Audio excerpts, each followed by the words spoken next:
ஆதி பூஜை கொண்டாடிய தாவேக்கா இப்போ வந்து தீபாவளி கொண்டாட வேணாங்குது. அது தீபாவளிக்கும் இந்த சம்பவத்துக்கும் என்ன? நீங்க சொல்லலாம் ஒரு விஷயம். நீ கொண்டாடாதீங்க, குஷியானது கொண்டாடாதீங்க, ஆதவர்ஜுனம் கொண்டாடாதீங்க, விஜய் கொண்டாடாம இருங்க, நீங்க எல்லாம் கொண்டாடாம இருங்க.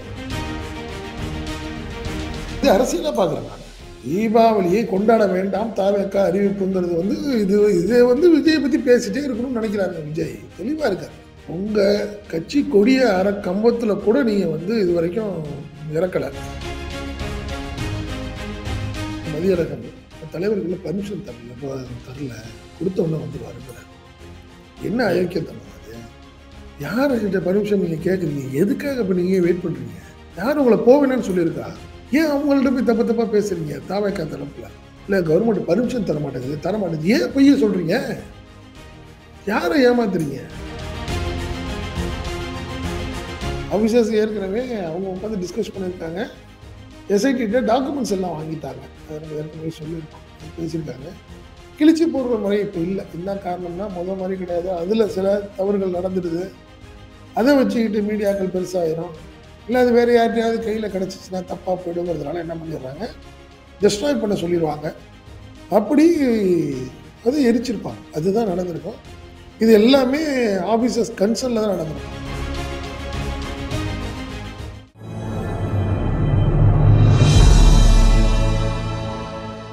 தமிழ் நியூஸ் நேயர்களுக்கு அன்பு வணக்கம். இன்றைய நேர்காணலில் நம்மோடு இருப்பவர் தமிழ் நியூஸ் ஆசிரியர் மற்றும் பத்திரிகையாளர் திரு செந்தில் சார். சார் வணக்கம். வணக்கம் சார். இந்த கரூர் ஸ்டாம்பீட் சம்பந்தமாக சிபிஐ விசாரணை தற்போது துவங்கி இருப்பதாகவும் அதில் பல அப்டேட்ஸுகள் வந்து நிறைய வந்திருக்கு. அது இருக்கக்கூடிய சமயத்துல தீபாவளியை கொண்டாட வேண்டாம் என்று தாவேக்காவினுடைய பொதுச் செயலாளர் திரு ஆனந்த் அவர்கள் வந்து அறிவிப்பு செஞ்சிருக்கிறாரு. முதல்ல இந்த ரெண்டு விஷயத்தை எப்படி பாக்குறீங்க sir? First of all CBI விசாரணை இன்னும் ஆரம்பிக்கலன்னு வச்சுங்களேன். ஆஃபீஸர்ஸ் ஏற்கனவே அவங்க உட்காந்து டிஸ்கஸ் பண்ணியிருக்காங்க. எஸ்ஐடிட்ட டாக்குமெண்ட்ஸ் எல்லாம் வாங்கிட்டாங்க. அதை நம்ம ஏற்கனவே சொல்லியிருக்கோம், அது பேசியிருக்காங்க. இன்னும் அவங்க வந்து அக்கரன்ஸ் பிளேஸ்ன்னு சொல்லுவாங்க. அக்கரன்ஸ் பிளேஸை கூட வந்து இன்னும் பார்த்த மாதிரி தெரியல. காரணம் என்ன, தீபாவளி அவங்களுக்கும் தீபாவளி இருக்குல்ல. ஆஃபீஸர்ஸ் வந்து எவ்வளோதான் நீங்கள் ப்ரெஷர் பண்ணாலும் வந்து எல்லாத்தையும் இவங்க எஸ்ஐடி கொடுத்ததெல்லாம் அதுக்கு ஆரம்ப கட்ட டிஸ்கஷன் முடிச்சிருப்பாங்கன்னு வச்சுக்கோங்களேன். அவ்வளோதான். நீங்கள் தீபாவளி முடிச்சுட்டு தான் அவங்க வர்றதுக்கான வாய்ப்புகள் அதிகம். பட் ஆனால் நம்ம ஆட்கள் விடுறதில்ல. ப்ரெஸ்ஸு என்ன, அவங்க எங்கே தங்கியிருக்காங்கன்னா வாக்கிங் போயிருக்காங்க, வாக்கிங் போகிறப்ப வரட்டிட்டு போகிறாங்க நம்ம ஆளுங்க அதிகாரிகள்கிட்ட.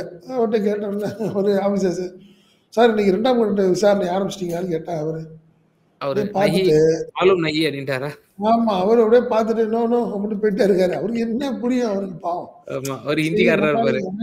நம்ம ஆளுங்க ரொம்ப. பட் ரெண்டாவது இப்போ 2 விஷயம் சொல்றாங்கன்னு வச்சுங்களேன். இந்த எஃப்ஐஆர்ல வந்து எஃப்ஐஆர் போட போறாங்க அப்படின்னு சொல்லி ஒரு ரூமர் ஓடிட்டு இருக்கு. எனக்கு தெரிஞ்சு இன்னொரு எஃப்ஐஆர் போடுறதுக்கான வாய்ப்புகள் இல்லை. அதில் மாடிஃபிகேஷன் இருக்கலாம், ஏதாவது மாற்றங்கள் இருக்கலாம், திருத்தங்கள் இருக்கலாம்.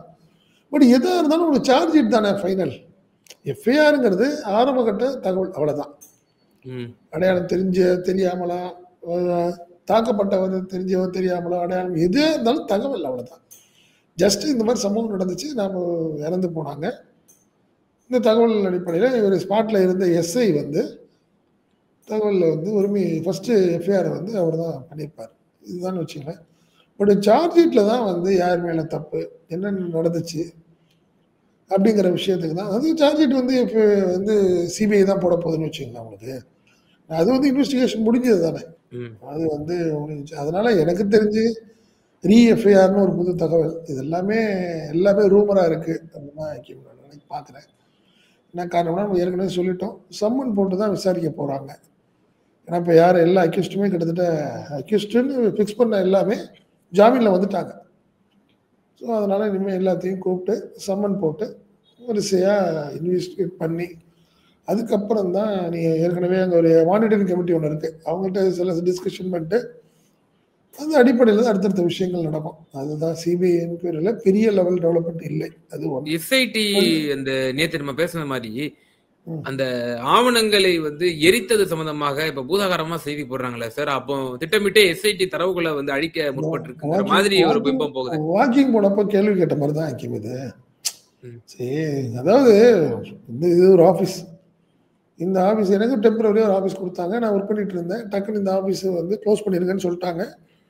வேற ஒரு ஏஜென்சியில் கொடுத்து அந்த ஆஃபீஸ் வந்து அடுத்த தெருவில் இருக்குது. அப்படிங்கிறப்ப இந்த ஆஃபீஸில் உள்ள மேஜர், நாற்காலி எல்லாத்தையும், டேபிள்ஸ் எல்லாத்தையும் எடுத்துகிட்டு போகிறப்போ தேவையில்லாத டாக்குமெண்ட்ஸ் எதாவது இங்கே இருக்குதுன்னு வச்சுங்களேன், அது யாருக்குமே சொந்தம் இல்லை. நான் இன்ஸ்பெக்டராக இருப்பேன். என் கீழே இருந்த எஸ்ஐ 2 பேர் இருந்திருப்பாங்க, அப்புறம் ஏட்டுகள்லாம் இருப்பாங்க. நாங்கள் 6-7 பேருக்கு ஒர்க் பண்ணியிருப்போம். எங்களுக்கு சம்மந்தப்பட்ட விஷயங்கள்ல வந்து முழுக்க முழுக்க கான்ஃபிடென்ஷியல். இது நான் எடுத்துகிட்டு தனியாக போக முடியாது, அவர் போக முடியாது. ஸோ என்ன பண்ணுவோம், நம்மளுக்கு தேவையில்லாத விஷயங்களை இங்கே எரிச்சிருவோம்.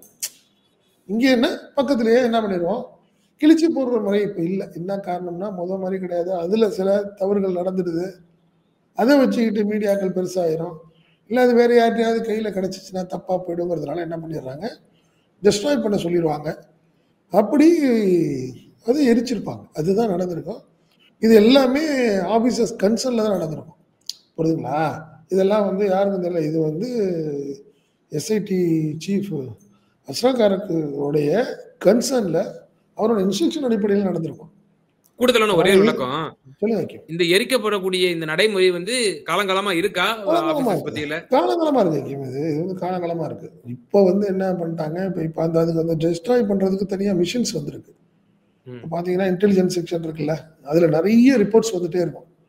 அந்த ரிப்போர்ட்ஸ் ஐஜி இன்ட்டுக்கு வரும்னு வச்சுக்கோங்க, படிப்பாரு, டெஸ்ட்ராய் மிஷின்ல வச்சுடுவார். அப்படியே சர்றன் டெஸ்ட்ராய் ஆகிடும். என்னன்னா இது அப்படியே யார்ட்டையாவது போயிடக்கூடாது. இது முக்கியமான ஒரு வெரி வெரி கான்ஃபிடென்ஷியல். அவர் ஐஜி இன்ட்டுக்கும் சிஎம்க்கு சீஃப் செக்ரட்டரி இவங்க 3 பேருக்கும் மட்டுமே தெரியக்கூடிய ஒரு விஷயங்கள் நிறைய இருக்கும்.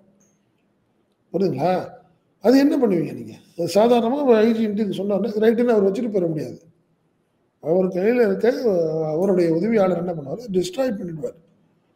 ஆரம்ப காலத்துலலாம் என்ன பண்ணாங்கன்னா ஐஜி இன்டெலிஜென்ஸ் எல்லா டாக்குமெண்ட்லையுமே எரிப்பாங்க.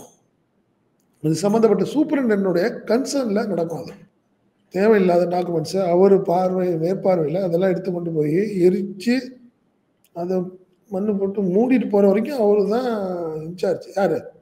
சூப்பரண்டென்டன்ட். இதுதான் நடைமுறைன்னு வச்சுக்கோங்களேன். அதனால் காலங்காலமாக நடக்குது இந்த விஷயத்தில்.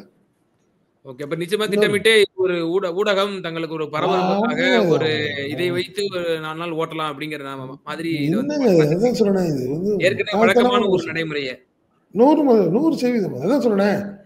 சிபிஐ ஆபீசர்ஸ் வாக்கிங் போறது, அவங்கள்ட்ட அவங்க என்ன பண்ண முடியும், அவங்களுக்கு என்ன தெரியும்? சரி இல்லை சார், அவர் என்ன பேட்டி கொடுப்பாரா டக்குன்னு? அவங்களுக்கு உங்களுடைய பரபரப்பு என்ன? இல்லைங்க, விஜய் மேலே எந்த தப்பும் இருக்கிற மாதிரி தெரியல. ஸோ இதில் வந்து நாங்கள் வந்து சில பேரெல்லாம் நாங்கள் சந்தேகப்படுறோம் அப்படின்னு அவங்க சொல்லணும். அதுதான் இப்போ இந்த பரபரப்பு, வேற ஒன்றும் கிடையாது. ஒன்றும் இல்லாத ஒரு விஷயத்த சிபிஐ கொண்டாந்து வச்சிருக்கிற மாதிரி மீடியாக்களும் சிபிஐ வச்சு அரசியல் பண்ணணும்னு நினைக்கிது. பண்ணிட்டு இதில் சில பாவம் மீடியாக்களுடைய எடிட்டருங்கிற பேரில் சில பேர்லாம் மாட்டி முழிச்சுக்கிட்டு செதறிட்டு இருக்காங்க. ஒரு 10-15 நாளாக வச்சுக்கலாம். இது ஒரு விஷயம். நீங்க சொன்னீங்க பாருங்க. அதே போல சார், தீபாவளியை வந்து இந்த முறை கொண்டாட வேணாம்னு சொல்லி தங்களுடைய தொண்டர்களுக்கு வந்து ஆயுத பூஜை கொண்டாடிய தாவேக்கா இப்ப வந்து தீபாவளி கொண்டாட வேணாங்குது. அது என்ன விஷயம்? இது நியாயம்? தீபாவளிக்கும் இந்த சம்பவத்துக்கும் என்ன? நீங்க சொல்லலாம் ஒரு விஷயம், நீ கொண்டாடாதீங்க, புசியானது கொண்டாடாதீங்க, ஆதவர்ஜுனன் கொண்டாடாதீங்க, விஜய் கொண்டாடாம இருங்க, நீங்க எல்லாம் கொண்டாடாம இருங்க, நியாயம். தாவேக்காவே கொண்டாடக்கூடாது அப்படிங்கிறது எந்த விதத்துல நியாயம்? அது இதுல வந்து விஜய்க்குடைய கண்டிப்பா அவருடைய கன்சர்ன்ல தான் நடந்திருக்கும்னு வச்சுங்களேன். அதில் ஒன்றும் மாற்றம் இல்லை. இந்த அறிவிப்புக்கு வந்து முழுக்க முழுக்க காரணம் விஜயா தான் இருக்கணும். தாவேக்கா வந்து தீபாவளி கொண்டாடக்கூடாது அப்படின்னு சொல்றது நியாயம் இல்லை. இது எல்லாத்துக்குமே இது ஒரு ரொம்ப அதிர்ச்சியான ஒரு தகவலாக தான் இருக்குன்னு வச்சுங்க. தன்னுடைய பிறந்த நாளை கொண்டாடக்கூடாதுன்னு சொல்லுவாங்க. நிறைய நிகழ்ச்சிகள் நடந்திருக்கும்னு வச்சுக்கோங்க. இது மாதிரி துக்க நிகழ்ச்சிகள் இது மாதிரி நடந்துருச்சுன்னா தலைவர்கள் சொல்லியிருக்காங்க, இந்த நிலையில என்னோட பிறந்த நாளை கொண்டாட வேணாம். சில இல்லைன்னா நிகழ்ச்சிகளை வந்து தவிர்ப்பாங்க. உங்க கட்சி கொடிய கம்பத்துல கூட நீங்க வந்து இது வரைக்கும் இறக்கல இந்த நிகழ்ச்சிக்காக, இந்த சம்பவத்துக்காக. இல்ல ஒரு இரங்கல் கூட்டம் நடத்தல தனியா, கரூருக்கு வரல. சம்பந்தப்பட்ட குடும்பத்தை சேர்ந்து யாரும் போய் பார்க்கல. வீடியோ கால்ல பேசுனதோட சரி வருவாருன்னு சொல்லியிருக்காரு. அதோட முடிஞ்சிச்சு. கிட்டத்தட்ட தீபாவளி 20 நாள் தாண்டிடுச்சு. மேல தாண்டிடும். இந்த நிலையில தீபாவளி கொண்டாடக்கூடாதுன்னு சொல்றது எந்த விதத்துல நியாயம் சொல்லுங்க? இல்ல ஒரே ஒரு விஷயம். இப்போ கடந்த காலத்துல நம்ம பார்க்கிறோம். 2015ஆம் ஆண்டு ஒரு டிசம்பர்ல ஒரு மிகப்பெரிய ஒரு வெள்ளம் வந்தது. அதுல வந்து பலரும் வந்து மரணம் அடைந்தாங்க. செம்பரம்பாக்கம் ஏரியை திறந்து விட்டதனால அம்மையார் ஜெயலலிதா அவர்களுடைய ஆட்சி காலத்துல. அப்போது கிறிஸ்துமஸ் வந்து டிசம்பர் 25ஆம் தேதி நடந்ததை நம்மளால பார்க்க முடிகிறது. அந்த தினத்தன்று நம்முடைய கொண்டாடப்படல. அஇஅதிமுக வருடம் கொண்டாடப்படும். அப்போ கிறிஸ்துமஸ் கொண்டாடப்படல. அதற்கு முன்தினம் எம்ஜிஆர் அவர்களுடைய மறை தினத்தன்று எம்ஜிஆருடைய நினைவிடம் சென்று மாலை அணிவித்து எல்லாம் மரியாதை செலுத்தினாங்க. இப்போ இதுல என்ன தெரிய வருது? இப்போ தங்களுடைய கட்சியோட நிகழ்வுனா கட்சியினுடைய தலைவர்னா அவங்க உடனே ப்ரையாரிட்டி கொடுத்துட்டு போறாங்க. ஆனா ஏன் வந்து அவர் கிறிஸ்துமஸ்ல வந்து அவங்க வந்து இது பண்ணல, செலிப்ரேட் பண்ணல, அதுக்கே நல்ல திட்டங்கள்லாம் நீங்க வந்து அறிவிக்கல அப்படிங்கிற மாதிரி அந்த விமர்சனம் அதிமுக மீதும் வைக்கப்பட்டது. இப்போ இது ஒரு இயல்பான ஒன்றா கடந்து போக முடியாதா? கண்டிப்பா. அதுதான் சொல்றேன். நான் என்ன சொல்றேன், செம்பரவாக்கம் ஏரி சம்பவம் வந்து ஒரு எதிர்பாராத ஒரு சம்பவம், மிகப்பெரிய சம்பவம். பட் வந்து யாரும் அறிவிக்கல. கிறிஸ்துமஸை கொண்டாட வேண்டாம்னு சொன்னிச்சு அதிமுக? சொல்லல. சொல்லல. நீங்க துக்கத்துல இருக்கிறவங்க கொண்டாடாம இருந்திருங்க, அவ்வளவுதான். விஜய் கொண்டாடக்கூடாது. விஜய் கொண்டாடல. இந்த ட்ரிப்பு தீபாவளிக்கு வந்து அவரு ரொம்ப வருத்தத்தில் இருந்தாரு. வீட்டை விட்டு வெளியே வரல. இது செய்தி தகவலாக கூட இருக்கலாம். இதுக்காக தாவேக்காவினர் தீபாவளியை கொண்டாட வேண்டாம்னு சொல்றது வந்து நியாயம். இது ரகசியமா கூட பண்ணலாம். அது அலமல் பண்ணிக்காதீங்கப்பா, நம்மளுக்கு மாதிரி கெட்ட பேர் ஆயிடுச்சு, தலைவர் வந்து போய் பார்க்கல, வேண்டாம்னு சொல்றது நியாயமா இருக்கலாம். துக்கத்தை அனுசரித்தலாம் நீங்க பார்க்கலையே? இல்ல, இது எப்படி துக்கம்? இது அரசியலா பாக்குறேன் நான். தீபாவளியை கொண்டாட வேண்டாம் தாவேக்கா அறிவிப்புங்கிறது வந்து இதை வந்து விஜய் பத்தி பேசிட்டே இருக்கணும்னு நினைக்கிறாங்க. விஜய் தெளிவா இருக்காரு. இப்ப நம்ம பேசுறது அவருக்கு கிடைச்ச வெற்றி. இதுதான் சொல்றேன், உண்மையில இதுதான் அவருடைய வெற்றி.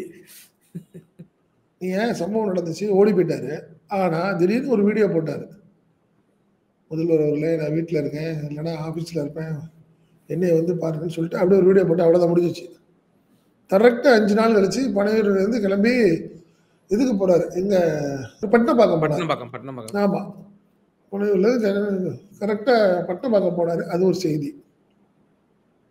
இதுதான் இப்படிதான் ஓடிட்டு இருக்கே ஒழிய வேற எதுவுமே நடக்கல. வேற என்ன பண்ணிட்டாங்க கரூருக்காக? வேற என்ன செஞ்சுட்டாங்கன்னு நீங்க சொல்லுங்க. சும்மா சொல்லக்கூடாதுங்க. 41 குடும்பத்தையும் வந்து பார்த்தாரு, நடத்திட்ட உதவிகள் கொடுத்துட்டாங்க அவங்களுக்கு. என்ன, அவங்க வீட்டில் உள்ள 41 ஃபேமிலிலையும் எல்லாத்துக்கும் வீட்டு வேலையை தரேன்னு சொல்லிட்டாரு. இந்த நிலையில தீபாவளி கூட எனக்கு வேண்டான்னு சொல்லிட்டாரு விஜய் அப்படின்னு சொல்றது உண்மையிலேயே நியாயமானது கூட. எதையுமே செய்யாம திடீர்னு தீபாவளி இதுல அப்படியே துக்கத்துல இருக்கிற மாதிரியே காட்டிக்கிறீங்களா? யாரு ஏமாத்துறீங்க விஜய்? என்ன அன்னைக்கு பேசுறீங்க, ஃபர்ஸ்ட் வீடியோ பார்த்தீங்கல்ல, 5-6 நாளா தூக்கமே இல்லாத மாதிரி அப்படியே உட்காந்துட்டு, என் வாழ்க்கையிலேயே என்ன ஒரு நடிப்பு ஏங்க! இப்படிப்பட்ட ஆளு தானேங்க டேராடூன்ல வந்து பாஸ்கெட் பால் நிகழ்ச்சியில போய் கலந்துக்கிட்டு விளையாண்டுட்டு வந்தாரு. துக்கத்துல இருக்கப்ப அதெல்லாம் ஒன்றும் கணக்கு இல்லையா? இல்லை இவர் போலன்னா அந்த நிகழ்ச்சி நடக்காம இருந்திருக்குமா? யார் ஆதவ அர்ஜுன் போகலன்னா சொல்லுங்க பாப்போம். இப்படி பாட்டீங்க, ஆயுத பூஜைக்கு உங்க பஸ் வந்து சாமி கும்பிட்டு மாலை எல்லாம் போட்டிருந்து சந்தன குங்குமத்தோட நாங்கள் எல்லா படங்கள்ல இருந்து எல்லாம் வெளியே வந்து பார்த்தோம். ஆயுத பூஜை என்ன கணக்கு? அப்போ அதுல ஒன்றும் இல்லையா? இப்போ இது அரசியலாக தானே நான் பார்க்குறேன் நான். இல்லைங்க, யாரும் வெளியே வரல, எங்கேயும் போகலை, உண்மையிலேயே ரொம்ப வருத்தத்தில் இருக்கிறாங்க அப்படிங்கிறதுக்கான ஏதாவது ஒரு சம்பவம் சொல்லுங்க. எதுக்காக பட்டினப்பாக்கத்துக்கு போனாரு? எதுக்கு பனையூர் போனாரு? பட்டினப்பாக்கத்துக்குல பிஜேபி தரப்புல சொல்றாங்க குருமூர்த்தியோட சில ஆட்களை பார்க்கறதுக்காக போனாருன்னு சொன்னாங்க. புரியுதுங்களா? பனையூருக்கும் பட்டினப்பாக்கத்துக்கு வேற என்ன அதிகபட்சம் வேற என்ன இருக்கும் அவருக்கு? ஆதவ அர்ஜுன் அதே மாதிரிதான். புஷி ஆனந்து தலைமறைவா இருந்தார் பாவம். அவர் தாடியோட வச்சுட்டு அவர் இன்னைக்கு அரசியல் பண்றாரு, தியாகி மாதிரி. புரியுதுங்களா? அதனால இது வந்து தீபாவளி வேண்டாம்னு சொன்னது மிகப்பெரிய அரசியல். அப்படிதான் நான் பார்க்குறேன் அது. ஏன்னா எந்த அரசியல் தலைவர்களும் இவ்வளோ முட்டாள்தனமாலாம் பண்ண மாட்டாங்க. பெரிய லெவலில் வருஷம் வருஷம் நீங்கள் தீபாவளி கொண்டாடிருக்கீங்களா நீங்கள்? தாவேக்கா சார்பில் பெரிய லெவலில் நிகழ்ச்சி நடத்துவோம் நாங்கள், தீபாவளி நிகழ்ச்சி. இந்த வருஷம் கிடையாதுன்னா ரைட்டு. தலைமை கழகத்தில் சார்பாக பெரிய லெவலில் நிகழ்ச்சி நடத்தி ஒரு 1000 பேருக்கு பிரியாணி போடுவாருங்க விஜய் வருஷம் வருஷம். இந்த வருஷம் கிடையாது, அது சொல்லுங்க, ரைட் அப்படிங்க. தாவேக்காவினர் தீபாவளி கொண்டாடக்கூடாதுன்னு சொல்றீங்களே, எந்த விதத்துல நியாயம்? ஏதாவது பொருத்தி பார்க்குதா பாருங்க. கட்சி துவங்கியே ஒரு தீபாவளி தான் முடிஞ்சிருக்கு. அதுதான் சொல்றேன், இது நியாயமும் கூட. எந்த விதத்துல நியாயம்? இப்போ 16வது நாள் காரியம் முடிஞ்சதுக்கு அப்புறம் நாங்க போவோம்னு சொன்னது, இப்போ வந்து தீபாவளியை கொண்டாடாதீங்க அப்படின்னு சொல்றது, அடுத்து வந்தா கிறிஸ்துமஸ் கொண்டாடாதீங்க, நியூ இயர் கொண்டாடாதீங்க, அப்புறம் பொங்கல் வேண்டாம், இப்படி வந்து அடுத்தடுத்து இப்படி சொல்றது மூலியமா என்ன நிலைநாட்ட வர்றாரு? தன்மையில ஒரு சிம்பத்தி வேவ் வரும் அப்படின்னு நினைக்கிறாரா திரு விஜய் மூலியமா? இல்லைங்க, அவர் வந்து உண்மையிலே தப்பா நினைச்சுக்காதீங்க. அவர் தன்னை வந்து ஒரு பெரிய அதிசய பிறவின்னு தன்னை நினைச்சுக்கிட்டார் விஜய். அப்படிதான். என்னைக்கு வந்து அரை கண்ணாடியில் அடுத்தவங்களை பார்த்து அந்த நெரிசலான கூட்டத்தையும் அப்படியே தன்னைக்காக மணிக்கணக்காக நின்று ஒரு ஏக்கத்தோட பார்க்குற பார்வையையும் ரசிக்கிற மனிதன் கண்டிப்பாக சாடிஸ்டாக தான் இருக்கும். நம்ம பலமுறை சொல்லிட்டோம், நம்ம பேசியிருக்கோம். மேலே ஏறி பஸ்ஸில் ஏறி பார்க்குறப்போ கீழே விழுந்து நெரிசலில் தடுமாறி தண்ணி அண்ணன்னு கத்துறத பார்க்குறப்பெல்லாம் பார்க்குற மனிதன் கண்டிப்பாக சாடிஸ்டாக தான் இருக்கும். அதனால தான் என்ன ஒரு யார் தலைமை இது, யார் அவருக்கு பேசுகிறா, யார் ஐடியா கொடுக்குறா? தீபாவளிக்கு இதுக்கு என்ன? கண்டிப்பாக 41 குடும்பத்துலேயும் தீபாவளி கிடையாதுங்க, எல்லாத்துக்கும் தெரிஞ்ச விஷயம். நீங்கள் அந்த குடும்பத்தை இன்னும் வந்து நேராக கூட பார்க்கல. என்ன ஒரு அயோக்கியத்தனம்னா, ஒவ்வொரு குடும்பத்தையும் இந்த டீம் போய் பார்க்குது இல்லை. மதியழகன் போயிருக்காரு. எதுக்கு போயிருக்காருன்னா, அந்த மாதம் 5000 ரூபா ஏதோ தரோன்னு சொல்லியிருக்காங்கல்ல, இந்த ஜேபிஆர் கல்லூரி சார்பாக கொடுக்குறாங்கன்னு சொல்லியிருக்காங்க. அங்கே போய் என்ன சொல்கிறாரு மதியழகன், தலைவருக்கு இன்னும் பர்மிஷன் தரல, கொடுத்த உடனே வந்துடுவாருங்கிறாரு. என்ன அயோக்கியத்தனம் அது? யார்கிட்ட பர்மிஷன் நீங்கள் கேட்குறீங்க? எதுக்காக இப்போ நீங்கள் வெயிட் பண்ணுறீங்க? யார் உங்களை போவேன்னு சொல்லியிருக்கா? ஏன் அவங்கள்ட்ட போய் தப்பா பேசுறீங்க? தாவேக்கா தரப்புல இல்லைங்க, அவருக்கு ஒரு வேலையா இருக்குன்னு சொல்லுங்க, ஷூட்டிங்ல இருக்காருன்னு சொல்லுங்க, துக்கத்தில் இருக்காரு வெளியே வர முடியாதுன்னு சொல்லுங்க. இல்லை உங்களுக்கு வந்து ஒரு மாதிரி டிஸ்டர்பாக ஃபீல் பண்ணுறீங்க, முகத்தில் முழிக்க முடியல உங்களால், என்ன நியாயப்படுத்த முடியுங்கிறதுனால அப்படியே வெயிட் பண்ணுறீங்க சொல்லுங்க. அதை விட்டுட்டு இங்கேயும் போய் ஒவ்வொரு வீட்லையும் இப்போ சொல்லிட்டு இருக்காரு மதியழகன். கரூர்ல போய் இந்த ஃபார்மோட போய் எல்லாத்தையும் ஃபில்அப் பண்ணி கேட்டுட்டு இருக்காரு. 5000 குடும்பத்துக்கு எல்லாத்துக்கும் 5000 ரூபா மாதம் தரேன்னு சொல்லியிருக்காங்க அப்படின்னு சொல்லி ஃபார்ம் ஃபில்அப் பண்ணுறப்போ அவங்கள்ட்ட இல்லை கவர்மெண்ட் பர்மிஷன் தர மாட்டேங்குது. ஏன் பொய்ய சொல்றீங்க? யாரை ஏமாத்துறீங்க? விஜய் நினைச்சா அடுத்த 1 ஹவர்ல வந்துடலாங்க. இங்க இன்னும் ஒரு சம்பவம் நடக்காம பார்த்துக்க வேண்டியது உங்களோட கடமை. போலீஸ்ட்ட பர்மிஷன் கொடுங்க சார், நான் வரப்போறேன் சார், பார்த்துங்க சார், கூட்டம்லாம் பார்த்துங்க சார், நான் யாரையும் வாங்கன்னு சொல்லலை சார், அதனால தயவு செய்து யார் வந்தாலும் நீங்க ஸ்டார்ட் பண்ணி நிப்பாட்டுங்க சார், தைரியமா சொல்லுங்கிறேன். நான் இது என்னுடைய பிரைவேட் விசிட் சார், அதனால நாங்கள் ஒரு 6-7 பேர் மட்டும் வந்துட்டு போகிறதுக்கு மட்டும் பர்மிஷன் கொடுங்க சார், மற்ற யார் வந்தாலும் நீங்கள் ஸ்ட்ரிக்டாக நடவடிக்கை எடுங்க சார் ஓப்பனாக டிக்ளேர் பண்ணிட்டு வந்தீங்கன்னா போலீஸ் என்ன பண்ணும் சும்மா சொல்லுங்க, தெரிஞ்சுக்கிறேன். என்ன கேம்? ஒரு எந்த தடங்களும் கிடையாது, சட்ட ரீதியாகவும் சரி, எந்த ஒரு போலீஸ் ஏமாத்துறாங்க. இப்ப ஏமாத்திட்டு இருக்கு அந்த டீம். இப்ப போய் அந்த பாவம் அந்த துக்க வீட்டுல போய் ஒவ்வொரு வீட்லயும் போய் இதே தான் பேசிட்டு இருக்காங்க. பர்மிஷன் தர மாட்டாங்க, டிஜிபிட்ட கேட்டிருக்கோம். எவ்வளவு நாளும் ஏமாத்திட்டு இருக்க போறீங்க? அதனால எல்லாமே அரசியல், தாவேக்கால எல்லாமே அரசியல். இன்னைக்கு தீபாவளின்னு இன்னொரு அரசியல், புது அரசியல். ஆமா, பல்வேறு விவகாரங்கள்ல எங்க நேயர்களுக்கு ரொம்ப தெளிவா உங்களுடைய கருத்துக்களை பகிர்ந்தீங்க. மிக நன்றி. நன்றி.